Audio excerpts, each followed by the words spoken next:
Today's lesson is Tilted Beauty, the Leaning Tower of Pisa. Hi, everybody. I am Roger. And I'm Mike. And we are talking about a tourist destination in Italy. You might be interested in going there, but you may not know a lot about it, so we've been trying to teach you a few things about the Leaning Tower of Pisa. And we talked about some interesting facts in our last program, and we're going to be talking about a couple of more today. Now, last time we talked about the fact that this building leans, or tilts, if you will, because of a basic design flaw. They just didn't build the foundation deep enough. That's exactly right. The soft soil under the town of Pisa was certainly not ideal for a building of this size and this weight, even though they built 3-meter deep foundations. Pretty much as soon as they started to actually build the building, it started to settle. But then it took 199 years, basically 200 years to complete the construction, and that might have actually been a good thing because that amount of time allowed the lower parts of the building that had been finished to settle the soil, to compress the soil down, and to sort of create for itself a more solid foundation. But unfortunately, a foundation that did result in a very noticeable lean. And there are some other leaning towers in Pisa as well, but of course none of them lean quite as much as the famous tower that we all know and love on its 850th anniversary. So let's get into our article for today. I learned a couple more interesting little facts about the Leaning Tower of Pisa. We'll check out the first part of our article now. Galileo used the tower to conduct a famous physics experiment. According to one of Galileo's students, the renowned scientist and inventor dropped 2 balls consisting of different masses but made of the same material from the top of the tower. Because both balls hit the ground at the same time, the experiment showed that objects fall at the same speed regardless of their weight. This disproved the great Greek philosopher Aristotle's theory that heavier objects fall faster than lighter objects.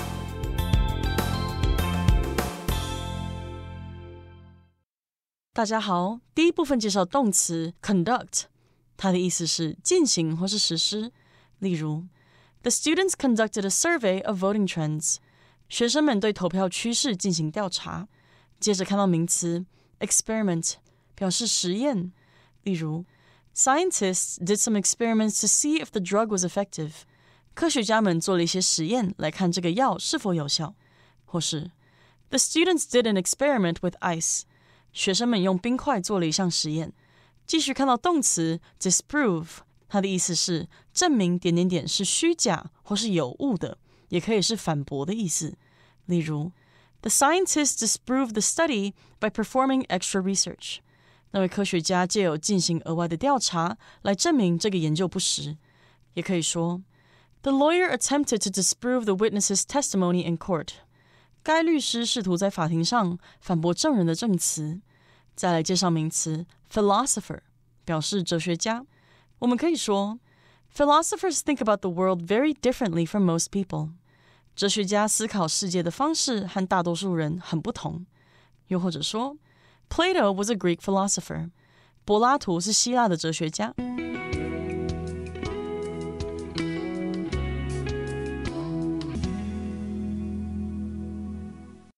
Okay, you've all heard about the scientist Galileo. He used the tower to conduct a famous physics experiment. So that's another fact of interest here. We've got Galileo, and yes, he conducted a physics experiment. That's what scientists do. They conduct experiments. They come up with various ideas to explain the world, but they have to kind of prove it. They have this theory, so they conduct an experiment. In this particular case, Galileo was conducting a physics experiment, or an experiment that had to do with physics, and that's like the force on different objects, gravity and things like that. So he conducted this experiment from the actual tower. Yeah, very, very interesting. Of course, Galileo famous for designing telescopes and being one of the first people to really understand the Earth's place in our solar system. Got himself in a lot of trouble with the Catholic Church at the time as well. But you might know that, of course, Galileo used to do physics experiments by dropping objects of different sizes, weights, and mass from large buildings, and it would seem that that was a great experiment to do in Pisa using the Leaning Tower. It says, according to one of Galileo's students, the renowned scientist and inventor dropped 2 balls consisting of different masses but made of the same material from the top of the tower. A classic experiment by Galileo. Experiment, of course, being a scientific test that is done with very controlled conditions in which you record your data. Scientists come up with theories and ideas, and then they devise and create experiments to test those theories and ideas, hoping that they will be proven right, but also learning things if the results of the experiment turn out different from what they expect. So that's what Galileo is doing. This is according to one of his students. He had many students, and of course Galileo was very famous even in his time, so they would write down, the story of their master and the experiments that he might have done, keep a history of his scientific work. He's described here as renowned. If you're renowned, you're famous and quite widely respected as well. I think if you're a renowned author, you're a popular author, a successful author, and other authors and critics, they also respect you. You're not just selling pop culture to the masses, you're kind of doing stuff that has real value to it. So he's a renowned scientist. Even physics teachers today, with all our computers and going to the moon and splitting the atom and all of that, scientists today would still point back to Galileo and said, yes, he was a very, very smart man who did things way ahead of his time. So a scientist and an inventor. As I said, he invented one of the first telescopes, as far as I know, and he dropped 2 balls in this experiment, 2 balls consisting of different masses but made of the same material from the top of the tower. He was trying to prove that things fall at the same rate because of gravity, so that's what he was trying to show with this experiment. He had 2 balls, different masses of the same material, so 2 balls made of lead or something like that, but they had different masses, and he wanted to show that they would fall at the same or different speeds. Right, so to consist of just means they had these different masses. Mass, of course, just refers to how much is actually there. And so they were different weights, but they were constructed of the same material in the same space, I suppose, but they had different masses, and he dropped them. And because both balls hit the ground at the same time, the experiment showed that objects fall at the same speed regardless of their weight. So this was significant in the world of physics. Before that, they did not know this, or they did not believe this.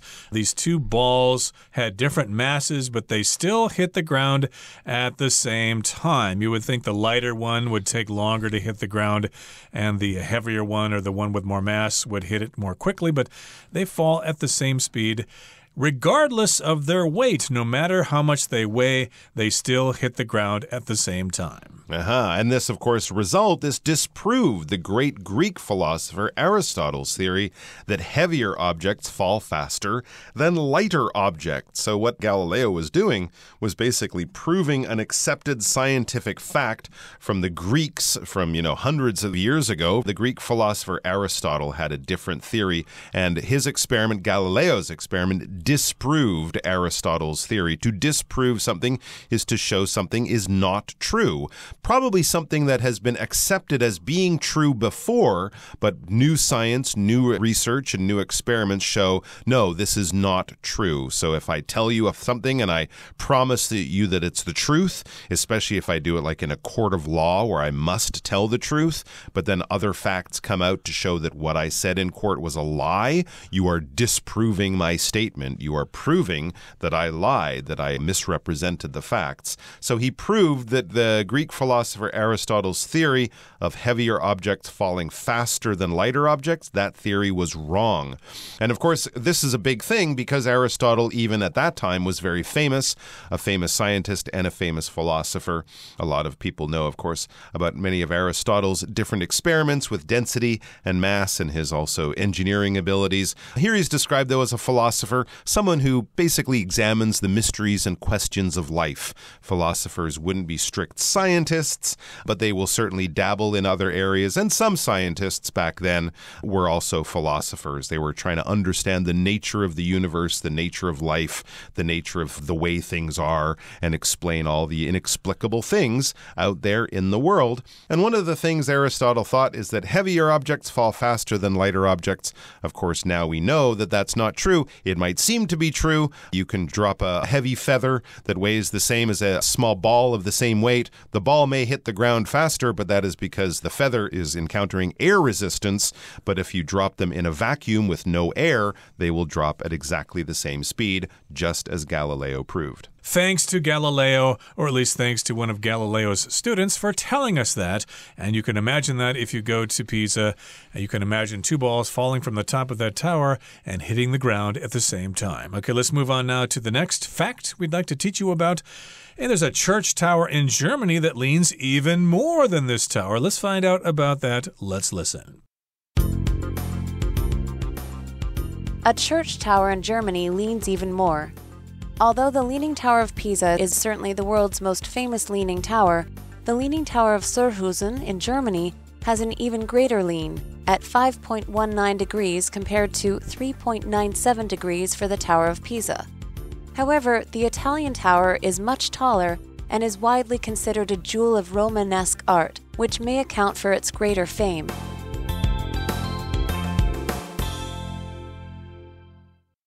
Okay, so the title of the next point is A Church Tower in Germany Leans Even More. It's tilted to one side even more than the Tower of Pisa. And although the Leaning Tower of Pisa is certainly the world's most famous leaning tower, the Leaning Tower of Surhusen in Germany has an even greater lean at 5.19 degrees compared to 3.97 degrees for the Tower of Pisa. Okay, so if you really want to see something, if you're really interested in seeing something that leans more than the Leaning Tower of Pisa, go check out this tower in Germany. It's in a place called Surhusen, and it leans even more than the Tower of Pisa, so you can impress your friends by taking selfies in front of this tower in Germany, and very few other people will probably do the same thing. There you go, and there'll probably be fewer tourists there than in Pisa on your average typical day, I would say. So yes, when we compare these two, the lean of the tower in Germany is just over 5 degrees, whereas the lean of the tower in Pisa is just under 4 degrees. So it's about 1.2 degrees more of lean. I'm not sure you could actually notice that with the naked eye, but if you get out some rulers and some scientific equipment, or a protractor, I should say, you should be able to figure it out. I've never heard of the Leaning Tower of Surhusen, but it definitely sounds like it would be easier to get there and not be surrounded by so many tourists. However, though, the Italian tower is much taller, and is widely considered a jewel of Romanesque art, which may account for its greater fame. All right, so the Leaning Tower of Surhusen might have more of a lean, but it's just not as pretty as the Leaning Tower of Pisa. And also the Leaning Tower of Pisa is taller, and I would say, not being an engineer, but that is actually more impressive, because you would expect that its height would cause it to collapse faster, but it's still standing there. And it's also, as we said, very attractive. The Leaning Tower of Pisa is really, really beautiful. It's a jewel of Romanesque art. We're not saying it's an actual jewel. We just mean it's a treasure. It's a very precious thing. It's a beautiful thing, just like a jewel is. In this case, it's a very beautiful thing from the Romanesque art movement. This is sort of a Renaissance-based art movement where a lot of the Italian architects and designers were taking inspiration from Roman styles that they used to see around them. Many, of course, of the Roman ruins in Italy were still there, so they were kind of copying those buildings with pillars and porticos and columns and domes and stuff like that in that Roman style. And that may account for it, the Leaning Tower of Pisa's greater fame. When you account for something, you sort of find out why, right? This is why it's this way. This is what is responsible. This is what explains the greater fame of the Leaning Tower of Pisa, even though it doesn't actually have as much of a lean as the one in Germany. It's just a lot prettier and taller. All right, we have one more part to this article to go, so let's listen to that, and then we'll be back to discuss it. In any case, by combining beauty with a rather obvious defect, the Leaning Tower of Pisa has become a truly global icon of architecture. In spite of its fundamental flaw, indeed, because of it, the tower remains an enduring symbol of human ingenuity and resilience.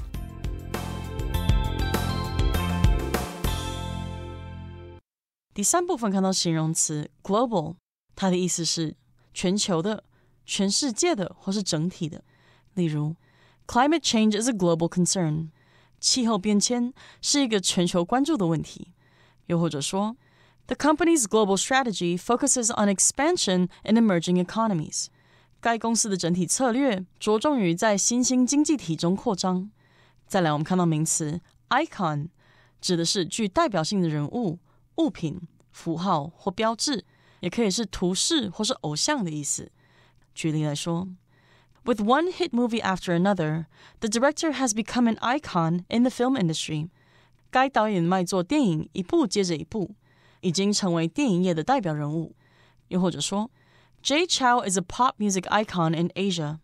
周杰伦是亚洲的流行音乐偶像。最后看到形容词 fundamental， 它表示根本的、主要的或是基础的。我们可以说 There is a fundamental difference between plants and animals. 植物和动物有根本的差异。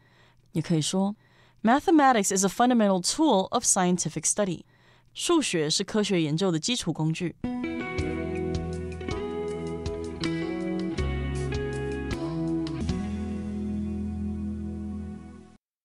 Okay, so let's wrap things up here with a final paragraph. It says, in any case, or no matter what, by combining beauty with a rather obvious defect, the Leaning Tower of Pisa has become a truly global icon of architecture. So yes, it is quite amazing, no matter how it has happened or how it has come to be the way it is now, no matter what has happened to it, it's still very, very famous among people all over the world.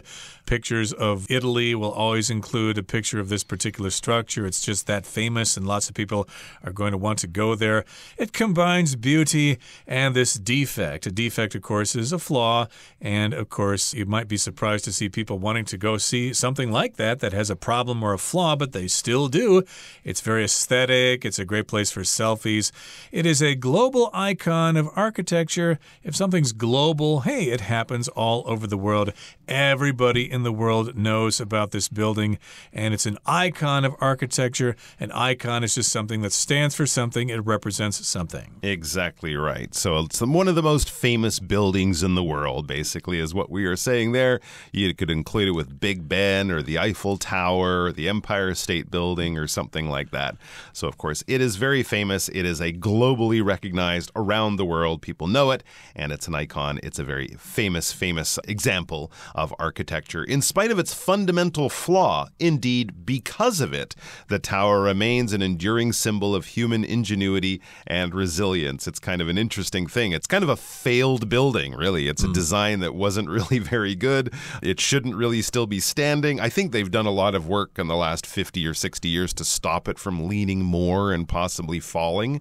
They want to keep the lean, but not give it too much lean so that it ends up being in danger. And this is a fundamental flaw. So even though it has this basic flaw from when they started building it, that it leans, that it's built on soft soil, it's too heavy for where it is and how it was constructed. So this is a flaw, a problem, a basic mistake. But maybe even because of the basic mistake, right? Because of this unique feature that it has that really isn't very good from an engineering point of view, but is very interesting from an aesthetic, from a, sort of how it looks point of view, the tower remains an enduring symbol of human ingenuity and resilience. So it's an enduring symbol, a long-lasting and eternal symbol. It will always be a symbol of human ingenuity and resilience, human intelligence, people being clever enough to build something like this and also stop it from falling, right? So if you're described as ingenious, you're very smart and clever in kind of a unique way, I would say, in a very novel or original way. And also resilience, the fact that people have worked so hard for so long to keep this building standing, even though it really probably shouldn't be. It kind of gives us a feeling that, if this building can make it, then so can we. If something that is clearly not exactly perfect can still be wonderful and loved, then there's hope for all of us, I guess you could say.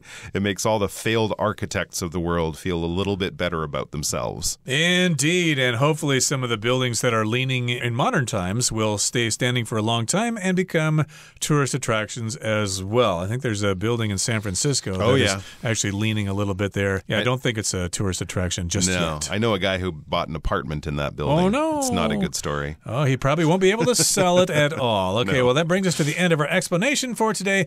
It's time now to listen to our beloved Chinese teacher, Hanny.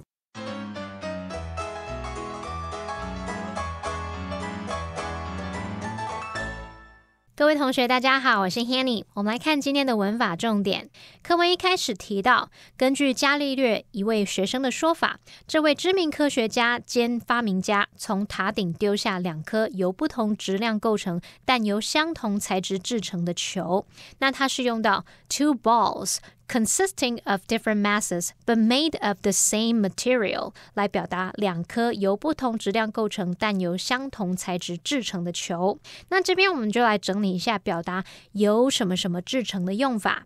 第一个我们可以用到 be made of， 那这是用来说明构成的材质原料，你从成品的外观看得出它的制作原料，像是 lots of toys are made of plastic， 许多玩具是塑胶制的。那第二个我们可以用到 be made from， 那这是用来说明产品的来源，你从成品的外观看不出原料，或者是说从制作原料到成品它的本质已经改变了，像是 the wine is made from organic grapes， 这种酒是用有机葡萄制成的。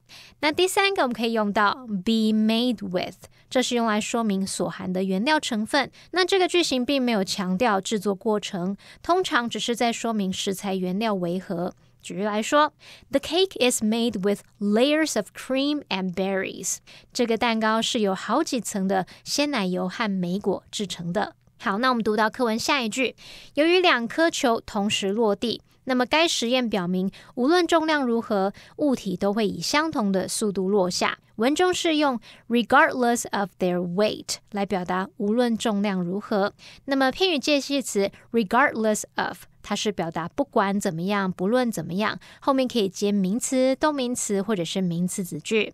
例如The event will take place next Sunday, regardless of the weather. 不管天气如何，那场活动会在下周日如期举行。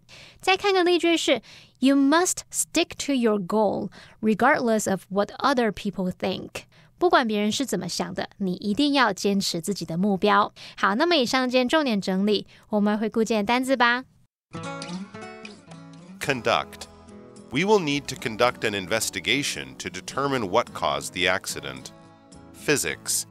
Physics is a field of science that aims to explain the behavior of matter and energy. Experiment. Dr. Hill has carried out several experiments to test the effectiveness of the new drug. Philosopher. As a philosopher, Professor Graves spends a lot of time thinking about the nature of existence.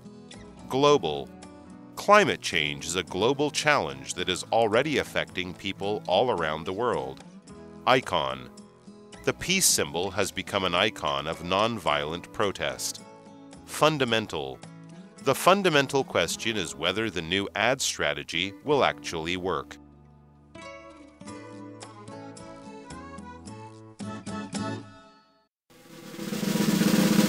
Discussion starter starts now!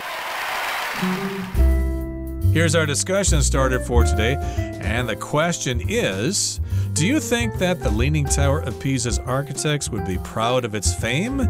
Why or why not? I imagine that the tower's architects would be proud that it's so famous, since it's still standing today and it's 850 years old. And really, Italy used to have a lot of these types of towers, right? If you go to some of the other cities, especially in that area, Siena, Florence, places like that. So a lot of those places had towers that were knocked down by people or by earthquakes or whatever. So maybe the fact that it's still there might make them feel good after they get over the initial embarrassment of seeing, oh my gosh, it's still leaning.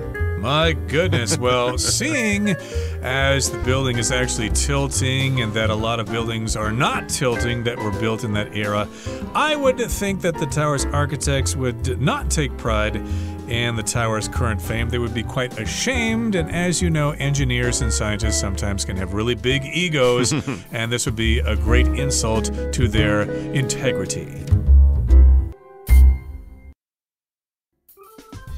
Well, that brings us to the end of another edition of our program, and please make sure you join us again next time. From all of us here, I am Mike. I am Roger. See you next time.